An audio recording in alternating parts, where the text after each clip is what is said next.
This peaceful land filled with animals is in danger, and only a cat named Princess can save it in this new puzzle platformer. Princess of the Water Lilies was developed by Why Not Studio and published by Red Dune Games on November 20th for PC. In this game, you play as Princess, a cat that has been abandoned and finds a new home among a group of frogs. But when automated machines start capturing the denizens of this land, it's up to Princess to save them. In this game, you'll travel across different areas with their own animal-themed boss that you need to escape from and take down. Each area being filled with puzzles and enemies in your path. In order to protect yourself, you'll have the ability to jump around from platforms, climb onto strings and webs, grab onto floating petals, and purr in order to interrupt machines or damage enemies. And that's it. The game mechanics here are pretty simple, and I really like it for that. I love platforming games and puzzle games, but it's rare to find a platforming game that puts more focus on the puzzles.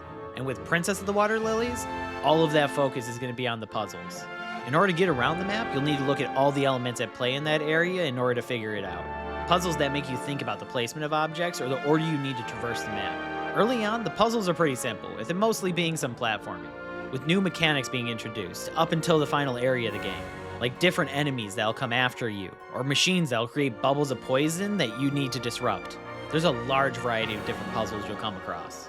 But for the most part, even when the game does have a lot of different puzzle mechanics going on at the same time, the difficulty of the puzzles doesn't get too high, and I found myself being able to solve them all fairly quickly. I kinda wish they would have made some of the puzzles a bit trickier, especially when getting to the last area of the game, where puzzles weren't so much as difficult to solve as much as they were longer to solve. There's a lot of really fun mechanics introduced, and I feel like they just barely scratched the surface of what could be done with them. The foundation of these puzzles are fantastic, and for people that don't play puzzle games that often, I could see it having some challenge to it. But I love puzzle games and I play them a lot, so personally, I found most of the puzzles here to be pretty easy to solve. But even with them being easier for me, I do appreciate the steady pace of adding new elements into the game, instead of just dumping every mechanic in at the beginning of the game, which allowed for a great flow and feeling of progression as the game went on. But while I did have an easy time with the puzzles and navigation of the world, I did not have an easy time when it came to the boss battles. Each area has a boss that's themed to that area that's been taken over by technology, like a camel that you'll need to run away from in order to get through the forest that it slowly chases you through, or a spider that's slowly crawling towards you as you climb up its webbing to get away from it. Here I was thinking cats had 9 lives, but apparently that's not true for Princess, who must have used her other 8 before the game started, because one hit from these bosses, or anything else in the game for that matter, will send you back to the last checkpoint. While it's true for the rest of the game as well, I didn't have trouble with this game until I came to the boss battles. There are times where you can miss a jump or get hit by an enemy during the normal levels of the game, but during the boss battles is where I found myself dying a lot. Every boss battle sequence feels unique, with the needing to escape and dodge the boss until it gets tired, at which point you can attack the robotic components controlling that animal in order to release them. Luckily, as you're avoiding the bosses, you have checkpoints in case you get hit and need to start over. So the game is somewhat forgiving in that aspect. But these checkpoints are invisible, and don't have any kind of markers to tell you where they are or where the next one is. Meaning when you die, you just kind of spawn in a random spot, unsure how far back you are. And in one case, I even traveled forward from where I was when I respawned, which can throw you off as you try and figure out where you are when you respawn, until you finally get to the end of the chase sequence and can battle and free the animal being controlled.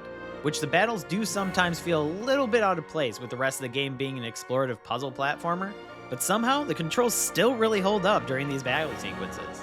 They're a nice change of pace for the game overall, but they still do stick out in the game from being such a change from what the rest of the game is.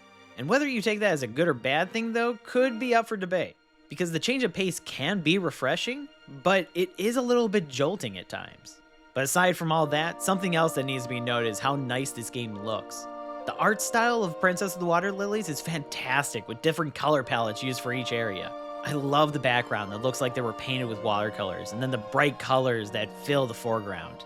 Every moment of this game looks beautiful, with its use of colors that allow Princess to easily be seen on every stage, with her gray color palette popping out in every environment she's in. It's one of the most artistic looking games I've played in a long time. Overall, with my experience playing Princess of the Water Lilies, I give it a 3.5 out of 5.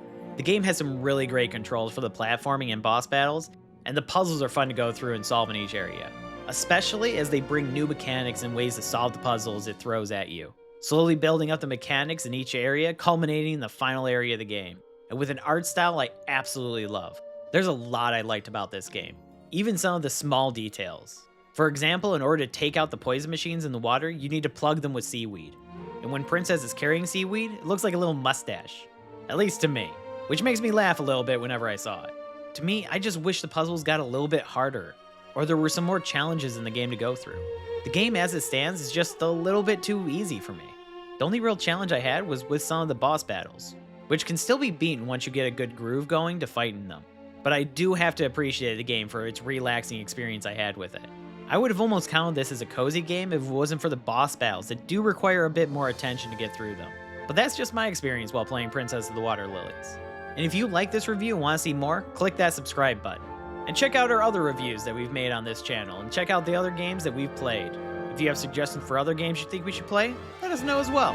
Until next time, this is Brad with the Bickering Nerds.